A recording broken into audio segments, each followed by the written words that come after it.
यार हसन, आज का खुतबा सुनकर दिल अजीब कैफियत में चला गया। ऐसा लगा जैसे सिर्फ ईद की बात नहीं हो रही थी, बल्कि हमारी पूरी जिंदगी का मकसद समझाया जा रहा था।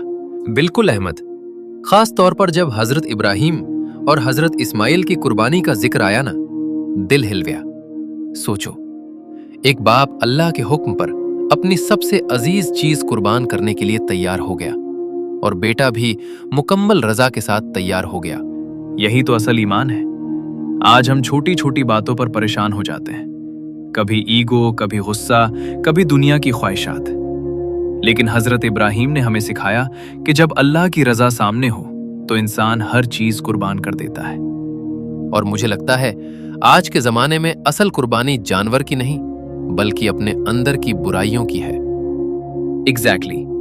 अगर इंसान ईद पर कुर्बानी तो करे, लेकिन दिल में नफरत, हसद, गुरूर और झूठ बाकी रहे, तो फिर कुर्बानी का मकसद क्या हुआ?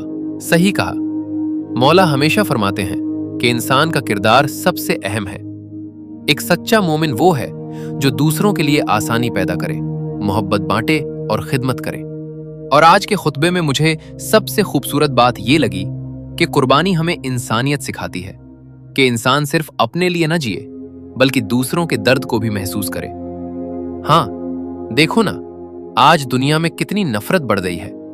लोग एक दूसरे को नीचा दिखाने में लगे हुए हैं, लेकिन इमाम ज़मान हमेशा यूनिटी, फॉरगिवनेस और कंपैशन की तालीम देते हैं। और यही असल इस्माइली तालीम है कि इंसान इल्म हासिल करे, दूसरों की इज्जत करे और अपने इमाम की गाइडेंस पर चले।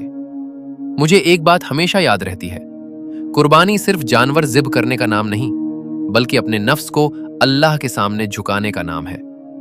वाह, क्या बात है। और नफ्स सबसे मुश्किल चीज है कुर्बान करना। गुस्सा छोड़ना मुश्किल, ईगो छोड़ना मुश्किल, नफरत खत्म करना मुश्किल, लेकिन यही असल जिहाद है। बिल्कुल। और हजरत इस्माइल की ओबीडियंस हमें यही सिखाती है कि जब इंसान का ईमान मजबूत हो तो वो हर आजमाइश में साबित कदम रहता है। यार, एक और चीज नोटिस की, कुर्बानी के बाद गोश्त बांटने का मकसद भी सिर्फ खाना नहीं, बल्कि शेयरिंग और केयरिंग है। हाँ, कि मुआशरे में कोई भूखा न रहे, कोई अकेला महसूस न करे और हर इंसान तक खुशी पहुंचे। लेकिन आज हम सोशल मीडिया पर सिर्फ पिक्चर्स और दिखावा करते हैं, हालांकि असल खुशी तो खामोशी से किसी की मदद करने में है। एग्जैक्टली। अल्लाह को हमारी शो ऑफ नहीं चाहिए, अल्लाह को हमारा खुलूस चाहिए, नीयत चाहिए और पाक दिल चाहिए।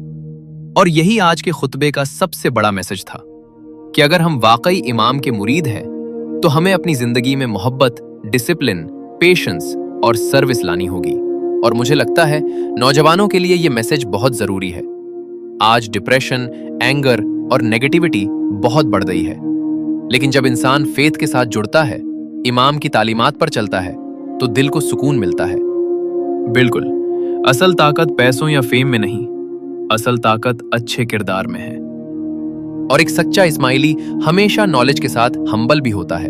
वाह, ये लाइन तो स्पीच में जरूर होनी चाहिए। एक सच्चा मोमिन वो नहीं जो सिर्फ इबादत करे, बल्कि वो है जिसके किरदार से इंसानियत को सुकून मिले। जबरदस्त। और आखिर में ये भी कहना चाहिए, ईद उल अजहा हमें याद दिलाती है कि अगर हजरत इब्राहिम अल्लाह के लिए अपनी सबसे अजीज चीज कुर्बान कर सकते हैं, तो हम भी अपनी नफरत, गुरूर और बुराइयों को कुर्बान कर सकते हैं। और यही कुर्बानी हमें बेहतर इंसान बनाती है, बेहतर मोमिन बनाती है और इमाम वक्त के करीब ले जाती है। आज हमें सिर्फ जानवर कुर्बान नहीं करना, बल्कि अपने अंदर के गुरूर, हसद, नफरत और गुस्से को भी कुर्बान करना है। क्योंकि असल ईद तब होती है जब इंसान का दिल पाक हो जाए, जब इंसान दूसरों के लिए आसानी बन जाए और जब इंसान इमाम वक्त की तालीमात पर चलते हुए मोहब्बत, इल्म और खिदमत को अपनी जिंदगी बना ले। कुर्बानी सिर्फ एक दिन की रस्म नहीं, ये पूरी जिंदगी को बदल देने वाला पैगाम है।